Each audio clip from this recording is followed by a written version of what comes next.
The right person at the right time can make a whole lot of difference. Whether that's positive or negative is dependent on the person. Today, we'll be looking into how a sweet, innocent, and empathetic boy turned into the brutal killer we now know as Evan McMillan, or the Trapper, as we explore the story of blood, brass, and grit. Upon initially reading Evan's original backstory, you might think he blindly followed his father without question, but this doesn't seem to be the case, as Evan didn't initially follow his father. His admiration and his desire to follow his father came much later, but I digress. Initially, Evan was close to those he considered friends, the workers that were working in the McMillan estate, for Evan had a kindred spirit with them. Evan had a link of connection, for Archie's abuse not only rung out to them but to him as well. Any attempts that Evan made to protest, to lie, or to hide anything from Archie resulted in swift abuse. Just like the workers were dealt harsh conditions, abusive treatments, Evan felt for them. Young Evan wanted what was best for his friends: freedom, escape, the union that they all hoped for, and he too hoped that they could get this. See, Evan himself defied his father. Sketching was his defiance, his freedom, his way of not being broken like his father wanted. And Evan took pride in that. Evan took pride in the fact that he was able to defy his father. His blind allegiance and admiration for his father wasn't quite established yet. He decided to defy, decided to do what made him happy. And Evan was a boy who probably could have grown up to be someone better. Better than Archie. Kinda more caring for the workers, but as I've said previously, the right person at the right time can make a difference. Like with Claudette, it was a positive one. However, Evan sadly had a negative influence. The right person, or should I say the wrong person in this case, definitely made a difference. Over time, exposure to such a horrible man, watching and being exposed to his constant cycle of abuse, twisted Evan. Evan started getting a duality, a tour of allegiance. Does he stick loyal to his father or to his friends? Despite that dual allegiance constantly being a factor in Evan's decisions, even when he knew about the Union, something new was added to the mix. A twisted element that came from his father. Evan began to see through his father's eyes, see these men as truly weak, pathetic, maggots as his father called them. Evan looked at the weak and helpless people who have collapsed, who had to be dragged out of the mines, and he too considered them weak, useless, and maggots. He fretted that he might be turning into his father, but in Evan's mind, he didn't know whether that was a bad thing or a good thing. Over time, despite seeing more and more acts of cruelty and even hearing about old stories, Evan didn't get dissuaded. In fact, a tiny part of him started to admire his father for his work. When told of stories of his father's past, Evan curiously decided to interpret it a different way from his father's telling. Interpret it a way that might be true, that might be accurate. He used his father's words and echoed his own ideology of how weak, bleeding hearts would ruin things. He referred to his own uncle as a traitor or a worm, despite never having met him once. But it was echoes that his father would have said. Ideas and ideologies from his father, seeds that were implanted from all the things he was exposed to, had finally taken root and grown. But still, something held interesting. The innocence of the boy never disappeared. Something I've always found nice is that Evan wasn't always just switched to become immediately evil. Evan wasn't just suddenly one day bad. It echoes just how corrupting influence could actually affect people. They don't suddenly become monsters one day out of nothing. It's a slow boil, slow twisting. They still keep their compassion, might keep their elements for people they care about, but slowly and surely, the corrupting elements can twist them. Evan's corrupting element was his father, but he still held loyalty. Loyalty for his friends, loyalty for the workers, because he saw them as friends, saw them as people who actually cared about him. They valued his creative pursuits, and Evan valued them, wanted them to be free, wanted them to deserve better.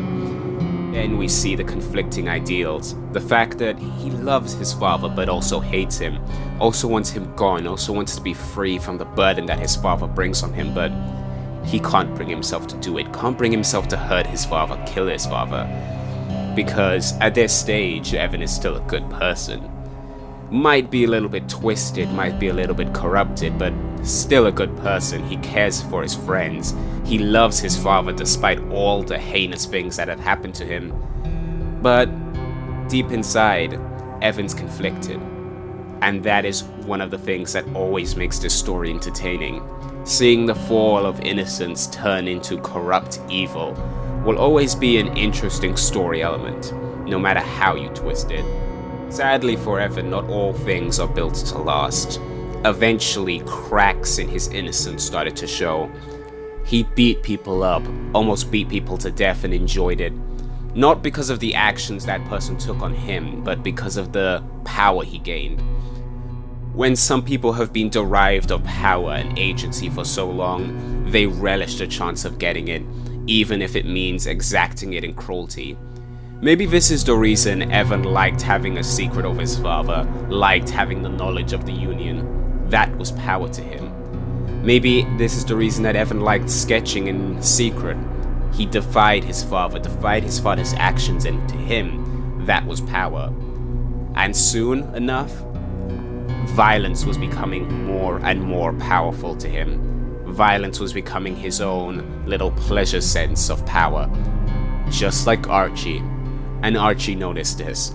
Archie noticed how similar they were. If not completely, but at least in some aspects. And Archie enjoyed this. He had finally broken and twisted his boy. As I said before, people rarely ever 180. It's always a slow boil, slow growing, nagging feelings that the corruption had left.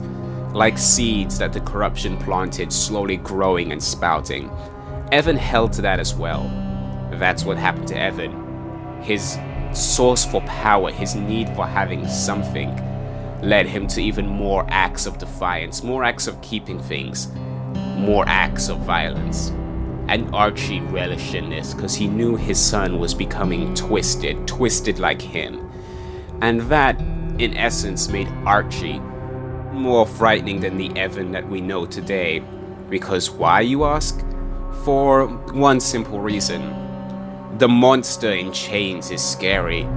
The monster in chains can be a threatening thing, but what's really scary, what's really terrifying, is the person who was able to turn that thing into a monster.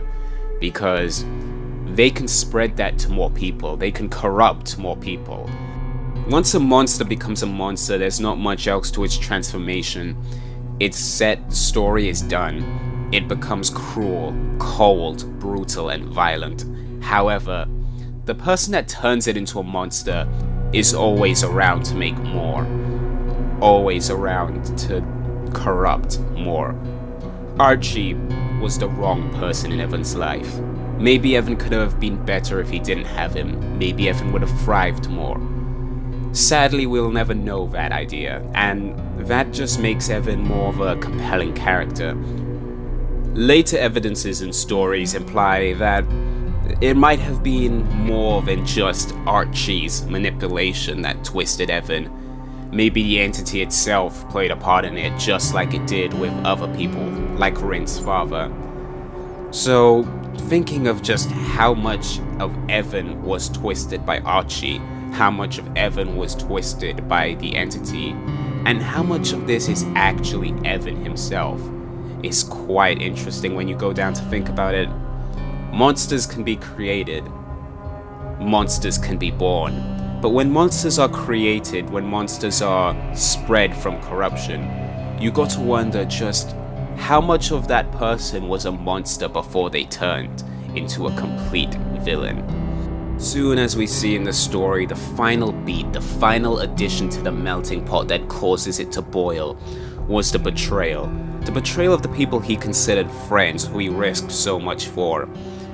His defiance against his father, him keeping a secret, him trusting his friends, him hoping for a better future for them, tossed aside completely when he realized his friends didn't care for him. They sold him out for a bit of coin.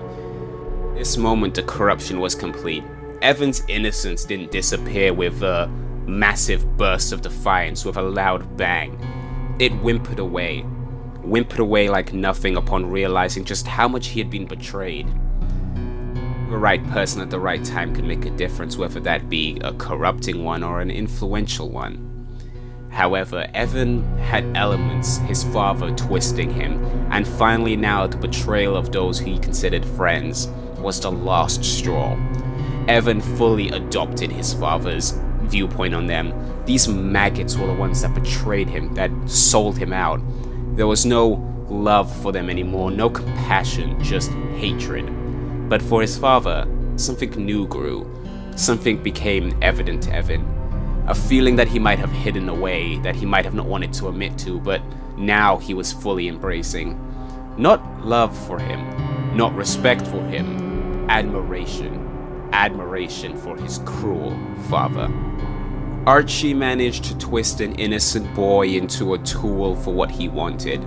Makes you wonder if there was ever any saving Evan, if there was any other way that Evan could become good, kind, and caring, just like the way he thought he was, just like the way he wanted to be. He tried to reject the impulses that his father was giving him, but in the end it was just too late. We'll never know what Evan could have been because, as I said before, corrupting forces can twist the innocence. But isn't that what makes Evan's story all the more interesting? It's the reason most people don't notice influences like this, because it's never just a 180 switch. People become corrupted, people become twisted, just like Evan. There's no real escape from it, no real source of just noticing it before it happens, unless you are actively looking over them. Evan became a monster of his own father's doing, but even then, his own father wasn't safe from Evan's cruelty. It is ironic when you think about it, for those who create monsters sometimes realize that when the chains are broken, the monsters are more cruel than they ever thought. They even possess more cruelty than the creator can control. So when it comes down to it, what are my final thoughts on Blood, Brass, and Grit? I do genuinely think it is an interesting story seeing how Evan gets twisted and changed by his father. And it also does reflect some interesting values on exactly why Evan didn't take to the entity immediately. Another force trying to control him and restrict him reminded him of the father he previously broke away from and Evan defied. But the entity was far above his father, far more cruel, far more heinous. Defiance doesn't work in this realm.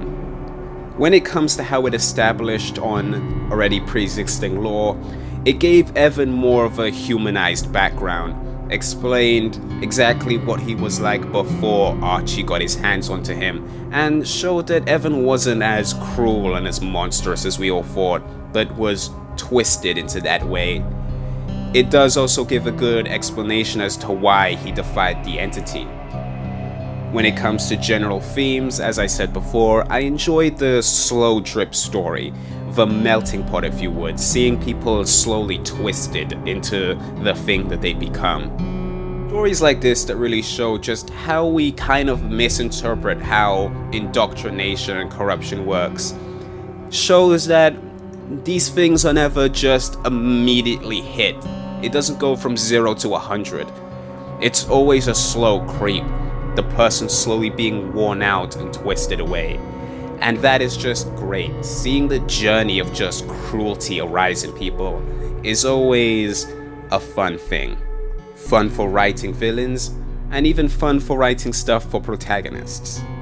As for what I think about the story personally, I love it. It takes a character that was never interesting in my opinion, never I considered compelling, and turns him into definitely a more reasonable character. I can understand why Evan is now Evan, or why Evan is now the Trapper that we know today.